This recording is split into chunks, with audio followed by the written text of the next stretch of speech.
Less than a fortnight to go before the elections here in Telangana, and voting and counting all set. And I'm here with BRT senior leader, Ms. Kavitha, ma'am. Thank you so much for speaking with us. You've been campaigning actively on ground. You've been seeing the feel of what the people are witnessing. As per your assumptions, what do you feel is the pulse? Is it going to be a hat trick yet again for KCR? Well, yes, very confidently I can say it is going to be a hat trick because when you look at the background of Telangana, the formation of the state and the development that happened afterwards, people know and understand that it is just because of Honorable KCR Garu who's done this. Because he's the one who knows the state of Telangana like the back of his hand. He understands what needs to be fulfilled, what has to happen, how to drive the growth, and he's successfully done it for 10 years. And he's shown responsibility in in the face of every danger. It could be corona, it could be demonetization, it could be introduction of GST. So everything from any major changes that are happening across the nation, he's been there, shown the responsibility. So people like him, people love him, people respect him. More than anything, people believe in him. So that I believe his personality, his energy, and his sincerity is going to bring us back to power.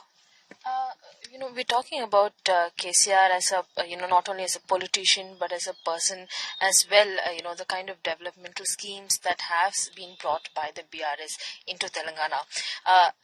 How are we looking at it going forward? Because yesterday the chief minister had, he had come here, he had spoken in a massive public rally, and he'd also addressed saying that 2024 is going to be a game changer in the face of politics, not only in the state but also at center as well, regional parties that are going to be in the forefront. How do you see this statement? Is it going to be aspirational for KCR ahead of the elections in 2024, or is it going to be a stepping stone for regional parties to combine together? See, Telangana for us is an emotion.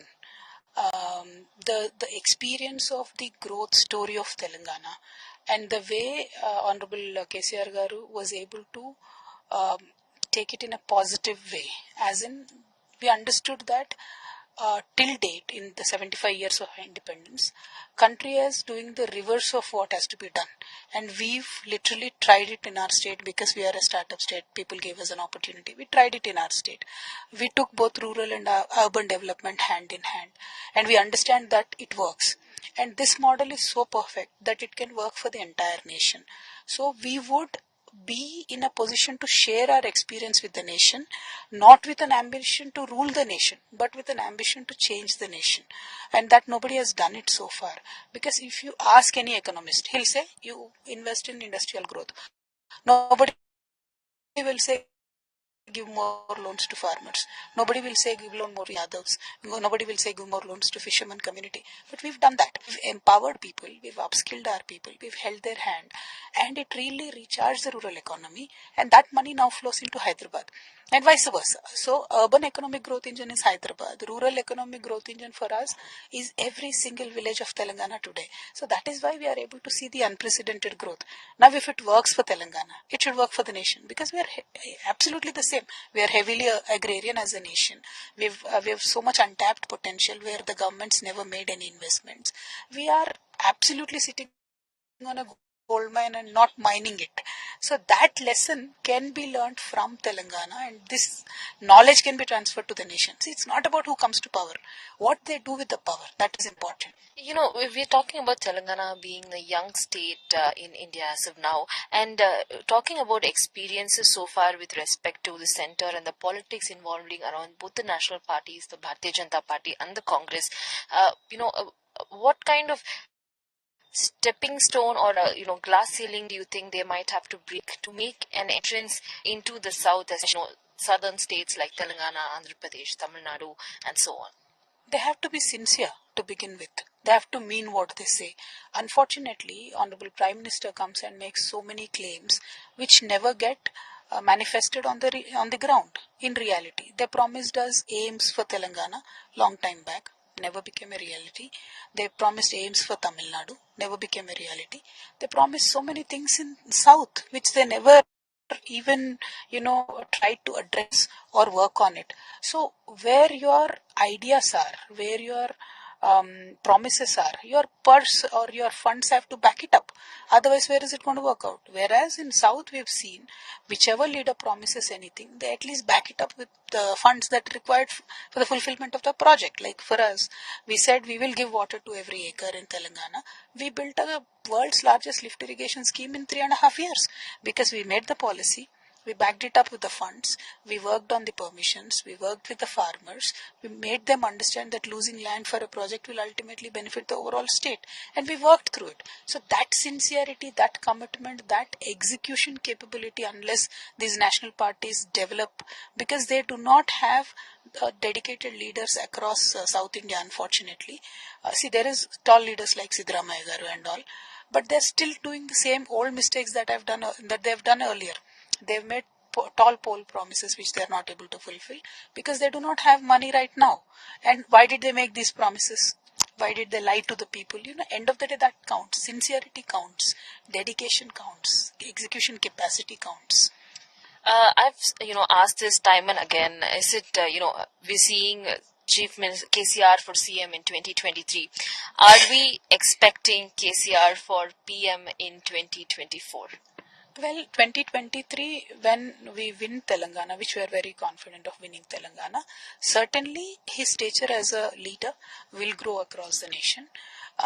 We would want to play a very important and crucial role in national development. As I said, it is not to rule the country, it is to change the country. Who can do that? Who can do it in a better way? Let people decide. We will work as a party, we will work into expanding into other states, we will work into sharing our success formula with everybody. That we will do. But let the people decide end of the day. You've been a tall woman leader. You've been the face of a woman empowerment in Telangana. You've been a woman of stance and means, especially in southern politics, in southern states as well. How do you see the impact that women can bring to politics, especially this time when we are reaching towards a much bigger arena in politics, be it the 2024 elections? Women, luckily in this nation, feel that vote is one thing they can do despite of the family pressure. So the secrecy in the ballot is the empowerment of women in a way, and I think it has emancipated them in the ways and means that we can't even imagine. So whatever you say and whatever you do, women compare, and when they understand that this party can do it and this party walks the talk, they're never going to leave you. Unlike men who get influenced by a lot of things, I don't want to say it on record, but a lot of things, they waver a lot, but women don't. So as a result, you see women have started voting much more in number than before. Women have started to discuss about issues very vocally with their families. They're taking interest in politics, and the local body reservation has really empowered them. And seeing them, there are many more people who are coming forward to take much bigger roles. Very welcoming move. So women is a factor today in India which cannot be ignored by any political party, and party which respects women will get their most love and votes. We're seeing, you've already been, you're an MLC, you've already been an MP. The kind of politics that has been there, since the beginning, you've seen how your father has been a figure for the people here in Telangana. Apart from, being the daughter of KCR, what is Kavitha all about? That's one question that a lot of people are asking, because politician aside, what are your aspirations for the state, for the people, and especially for the country as such? See, one thing I've learned from my leader, my father, KCR, is that one should always do positive politics. One should not engage themselves in negative politics. So you always aspire to do more rather than criticizing other people who have done less. So you draw a bigger line. So that is the motto I live with. In the middle of so much negativity, especially towards women politicians and women, press reporters, I want to always draw a bigger line. In life in general, in politics, for my state, the way we've grown, whatever little I can contribute for the growth, much more bigger way we would like to grow. And this success formula really, really has to be spread out across the nation. That if the party gives me an opportunity to work across the nation, I will do so. I will carry this message myself to every state, every place, saying that this can work. Let us work towards a positive politics. It is high time, yeah, we should really get out of this negative rhetoric of, आप मूर्खों के सरदार हो, आप ये हो, आप वो हो. तो तुम्हें में करने से किसका फायदा हो रहा है? End of the day, who's gaining?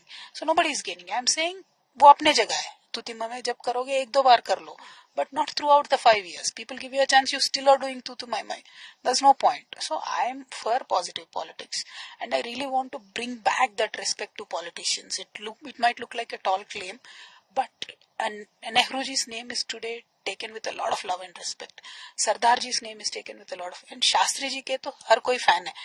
Why don't people admire politicians like that? Because politicians have been consistently not walking their words. Whatever they say, they're not following it. But I want to bring that positive change. We have done that in our state. Whatever we've said, at least 99% we tried to fulfill, and I want to live by that. If I say something to you today, I want to make sure that I'll try my best to make that happen. So I think that image of politics should change, because only then more women will come with a lot of energy. They'll come in.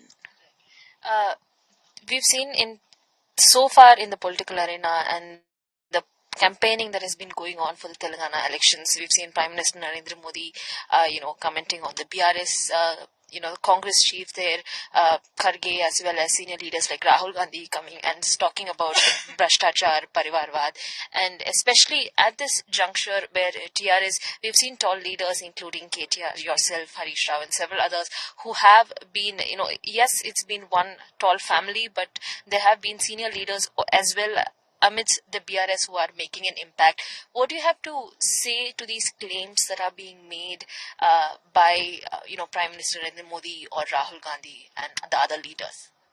See, first of all, Congress party has to really apologize to the farmers of Telangana. Why? Because Rahul Gandhi shows a lot of love to a lot of people. Like he says, I like BCs, I want to empower them. I like farmers, I want to empower them. But whereas their local leaders, who are their choice, their PCC today, talks about if you give Raitu Bandhu to farmers, they're just going to drink it away. If you have this kind of a disrespect in your head, why are Telangana people, why are Telangana farmers going to vote for Congress tomorrow? Well, it is advantage BRS, there is no doubt. Rahul ji and here local PCC Revant, both of them are advantage BRS.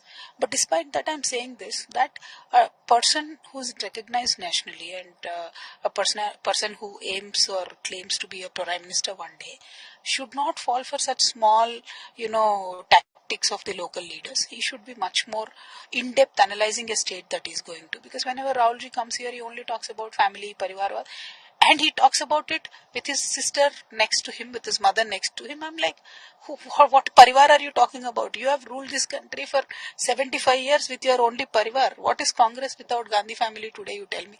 Mallikarjun Kharge ji, who's the president, who's the party president, he does not give guarantees anywhere. Who gives guarantees? Rahul Gandhi gives guarantees, Priyanka ji gives guarantees, Sonia ma'am gives guarantees. What is this? So what kind of a party are you running? What kind of an example are you setting for the people? So you're clearly saying. And then you come here and call us Parivarvad. So whatever they say and whatever they do don't match up. And that people are understanding now in Telangana. That's why Congress is not going to get anything here.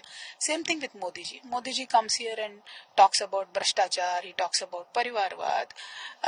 The constituency where I'm going to, the very next constituency, they gave ticket to Vidyasagar Rao's son, who was the Maharashtra ex-governor. So there is Parivarvad filled in BJP in every constituency, everywhere. Only Parivars, only the minister's sons, everybody is getting seats. But yet they come here and say the same thing. So people are laughing at them. So these tall figures like Modi ji, like Rahul ji, they should really not fall for the script that is written by the local leaders. They should analyze, understand the state. They should really start taking states more seriously, because they cannot be win on a wave or a whim or a narrative or a slogan. No, it will be only won by the execution, which BRS has done in the last 10 years. See, today every village in Telangana, wherever you can go, I can challenge you, just walk into any village, we will have 24 hours power. We will have our farmers happy happily doing the farming during the daytime, because nighttime they don't have to go to the a field to water their field or whatever. So we have executed whatever we've said, whereas national parties did never do that, and they should really start doing that. Uh, the Congress, especially out here, has been saying that they want to bring the same Karnataka magic into Telangana. They want to achieve what they have managed to achieve with tall leaders like DK Shivkumar, Siddaramaiah in Karnataka, right into Telangana as well. What do you think are the comments, what do you have to state about this? Karnataka, I strongly believe Congress has won by default, because the existing BJP government was so much reeled under corruption, so much reeled under inefficiency, so much reeled under family rule, etc. That is why people wanted to elect a different party. So Congress happens to be a default different party available there. So it is not selection of the people, it is deletion of the other party that gave power to Congress. Point one. So there is no magic working, only logic of the people working, that we have to teach BJP lesson. Here, we have not done any major mistakes like what BJP has done there. BRS has never done major mistakes like what BJP in Karnataka did. So it will be a politics of selection here, and people are going to select BRS. They are not going to select Congress, because in Karnataka today, whatever they promised 9 hours power to farmers. Now they're not even able to give 3 hours. Karnataka farmers themselves are saying it openly. See, in this era of social media, your failures won't be hidden. Likewise, your success will not be hidden as well. So Karnataka's failures are propping up everywhere on media every single day. And Congress still wants to say we will repeat Karnataka magic. So people in Telangana have decided we don't want that magic. We want our own people who have delivered success to us, who have given us so many schemes, who have implemented them without any corruption. Like today, I put Raitu Bandhu from Hyderabad, my government, 10K directly will go to a farmer. There is no middleman, there is no corruption, and we have given it for 10 successful seasons. 72,000 crores of government money has directly gone into farmers' accounts. You tell me who are they going to vote for? Because no government ever stood with the farmer. No government ever said, "Bhai, मैं तेरे साथ खड़ा हूँ, तू कर ले, आराम से farming कर." No government has ever said that. We are the only government who said that. We implemented that. We made sure, we are, despite whatever Corona आया, we never stopped giving Raitu Bandhu. We never stopped procuring paddy, even in Corona. During COVID time, 27,000 crores was given to farmers in the form of paddy procurement. Within 5 days, they get the money. So that never happened earlier. Now Congress is speaking about removing all of that. Why will farmers of Telangana vote for them, you tell me? So whatever magic they are believing in, there is no logic behind it. That was only deletion of BJP that worked. But here, selection of BRS will work in Telangana. 9.5 years is a long term for any leader, to have their impact on. Right now, is there any chance that there is a slight fear of incumbency that might affect the current votes that the BRS is expecting to get? Ma'am, people take elections very seriously.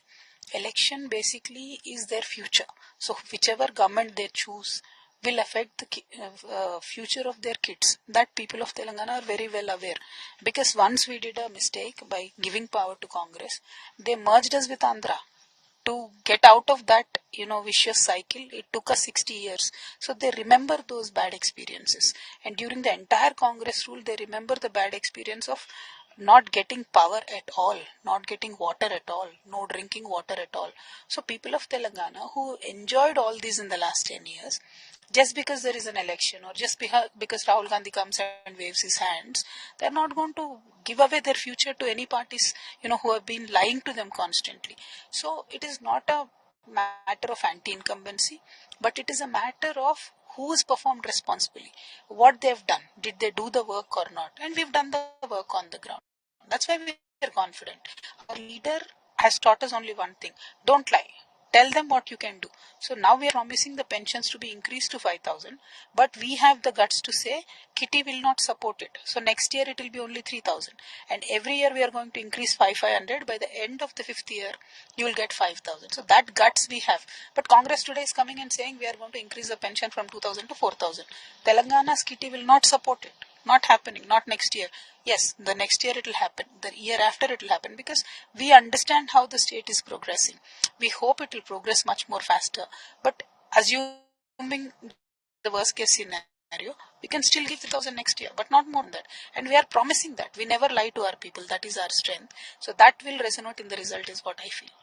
It's interesting because the BRS is the Congress going to be the primary opposition or the primary contender that the BRS is going to fight against, because I'm not seeing much of the BJP ever being in a competition in the words or the campaigning that has been so far been going on here from the BRS. No, from last 2 years we've been saying this same thing. Our principal opponent will always be Congress in Telangana because BJP and its politics are fundamentally against Telangana. We are a very mixed, cosmopolitan kind of a society, and we've been like that for centuries. So we can't tolerate the polarization that BJP tries to throw us on our faces. So fundamentally, Telangana social fabric won't support BJP. But now. When Congress is there, at least they seem to be secular. They are not secular, but at least they seem to be secular. So they will be our distant opponent, very, very distant opponent, but they will be our fundamental opponent. That we've been saying it from last 2 years, and it is the case even now also. Uh, One thing that I will want to ask is, you have been a leader here in Telangana, the BRS. There have been a lot of, I'm sure, in the media as well as on the public forum, there have been a lot of fingers that have been pointed at you, be it with the recent liquor scam or several other where your name has cropped up. Do you think that this has somewhat tarnished your image or as well tarnished the party's image to an extent in the public arena? Not at all. They've made all efforts, both Congress and BJP, all efforts they've made to tarnish KCR Garu, KTR Garu, me, trying to make us as a unit seem like a very corrupt family, etc. But that is an old, tried, tested, and dusted policy. It is not working in Telangana. They know that very well. And I'll tell you again today with all my sincerity that I have nothing to do with the liquor scam that they're saying. So it is just fakery all from top to bottom, and that will not stand for long. See, they have the might, they have the power to try and disturb you, call you here and there a couple of times, but I've done nothing, absolutely nothing wrong. So there's nothing that is going to come out. And various other things where they tried to blame.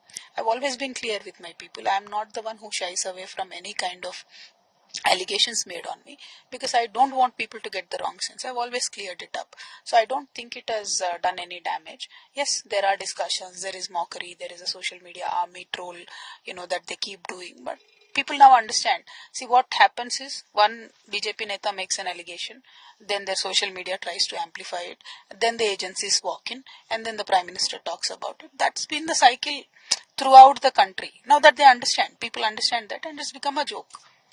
Today as well, interestingly, there's, IT searches that are being conducted at BRS MLA supporters' houses as well. We've seen time and again the BRS has made a strong statement saying that the BJP is controlling all of these, ET, ID and other central agencies. Is this still going to be a continuing narrative of the BRS, even as the raids and searches are going on today? It is a fact. It is not a narrative that is set by BRS. It is a narrative that BJP itself is setting across the nation. If there is election in Tamil Nadu, there will be raids in Tamil Nadu. If there is election in Rajasthan, see what happened in Rajasthan. They were trying to raid Gehloti's son, and he arrested ED officials. That's a different story. But we have not reacted like that because we understand the agencies are working under certain pressure. We will go by the rule book. If they don't want to play by the rule, let the people decide what to do with these guys, what to make sense of all these subversion of agencies or subversion of institutions that's happening in the nation, and how to teach BJP a lesson. Let the people decide.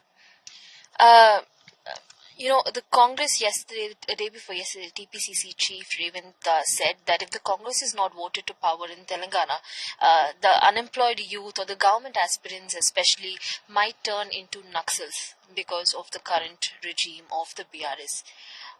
We've seen how, you know, uh, before the entire Andhra Pradesh that we've seen, undivided Andhra Pradesh, we've seen a lot of, Naxalite activity that was continuing. How do you see this statement coming in from the TPCC chief? See, Revant Reddy always has been very, very vicious towards Telangana society. during the Telangana movement, this person has carried a gun to make sure that, if required, he's going to fire on the students that were agitating. So this is that kind of a person and that kind of a mentality that we are unfortunately dealing with in Telangana. And he's a parachute leader in Congress. He was all his life with Telugu Desam party, suddenly comes to Congress and within 6 months gets a TPCC post. So that is the sad state of affairs of Congress. But whatever things he's saying, he's not stopped at saying that students will become Naxals. He also called them coolies. He also called our farmers drunkards. He's also calling that why should we give 24 hours power? We should only give 3 hours power to farmers. It's a waste of power, waste of money. So a person who thinks like that, a leader, I will not even call him a leader, a person who thinks like that, who unfortunately is sitting in an undeserving chair, his ideology is reflecting what Congress is going to do if they come to power. So our people are understanding now. He's talking about the failed Amaravati model to be replicated in Hyderabad. Hyderabad already is very successful in many ways. Many stats are showing that. And why do you want to replicate a failure model of Amaravati? So that is how myopic this person is, and that is how um, bad his thinking is, for a lack of a better word, that people of Telangana are understanding, and we are in this election explaining it to people. If this is the arrogance of this person before coming to power, how will he react when he's in power? So that people should understand. And 10 years, how down to earth our government has been, how friendly we have been. We've declared that our policing will be friendly, and we've been a friendly policing, and we've declared that we are employee friendly government, and we have one of the highest paid employees in Telangana across the nation with the highest paid, because we understand that political ideology has to be end of the day implemented by the government officials, and we respect them to the core, and that is why we are successfully able to implement all the programs, so that people also know. Now this person is threatening officials left, right, center. He's saying we are going to put cases on you. He's saying we are going to remove you. So all negative talk, no positive talk, and he is not till date told what they are going to do if they come to power. So they have no vision, unfortunately, no mission. Very unfortunately, only they are looking for commission and power. If at all Telangana people will give them a chance, but people of Telangana understand that they cannot risk their future in the hands of a person like that. So that is one of another very good reason why they are going to choose KCR garu. The essence of social media and the power that social media plays today, especially for the youth and for the people in a poll centric state, you know how important it is. We've seen a lot of deepfake videos, AI, that are making interesting videos and narratives out there. How do you see, this kind of influence of social media, and especially this kind of AI generated videos, harming the youth? Or do you think this is going to be a bad impact in a poll bound state like Telangana? I strongly believe that we really need a AI policy at national level as soon as we can. We as a nation should really push for it, and I am going to push for it the moment the elections in Telangana are done. We've seen a latest video of a film actress being circulated, which is quite bad. We all complained our police is working on it. Delhi police, I think, also is working on it, sumoto cases. So, very welcoming move, but prevention is always better than cure. We really need to legislate, especially the influence of AI in elections is going to be very high. We need to prevent it as a nation. But we are in the middle of a poll, we can't push for a policy right now. But immediately after this, before the central elections, as a nation, I strongly believe we need to legislate. Otherwise, it is going to create so many disruptions, unbelievable kind of disruptions, which is not good for anybody. And election results cannot be rigged by machines. That we have to be very carefully regulating without any, mercy. We have to regulate. The women's reservation bill, you've been a massive advocate for it time and again. In fact, we saw, the celebrations that were held at your house, massive celebrations when it was finally given ahead, go ahead. Do you think it's going to be a reality in a very soon state of affairs, or how do you think there is still some kind of, gears that needs to be shifted to make this a very soon reality? Oh, there's a huge fight left. In on paper, in a general sense, the bill has been passed, but it has to be practically worked out at so many levels. Inclusion of OBC women being the top priority, time-bound implementation being the second priority. We will push for it. From December, we are going to take up a plan of action and work on it. I am also impleading in the Supreme Court case that is coming up right now on the 22nd, I think. We will implead in that as Bharat Jagruti, our NGO who worked for the bill, and we will continue to do so, but there is a lot of fight left. BRS, we're seeing, KCR going to be standing from Kamareddy as well as from Gajwal. There are hints that this Kamareddy seat should KCR win by a majority. If he's going to be deciding between Gajwal and Kamareddy, there might be a possibility that this is going to be, the limelight will be on you for Kamareddy as well.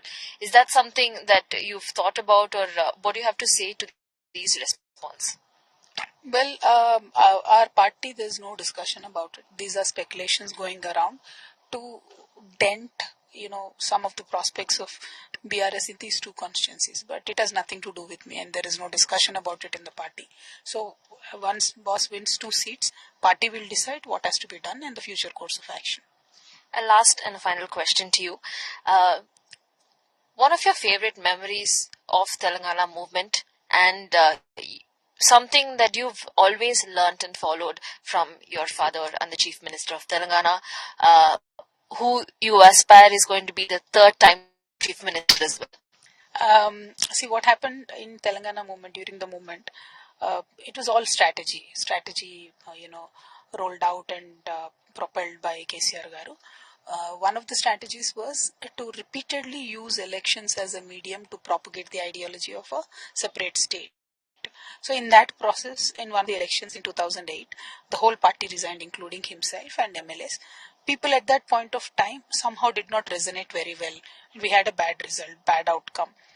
Then in 2009 again the same thing happened, there was a bad outcome. So see, that is when a true leadership comes out.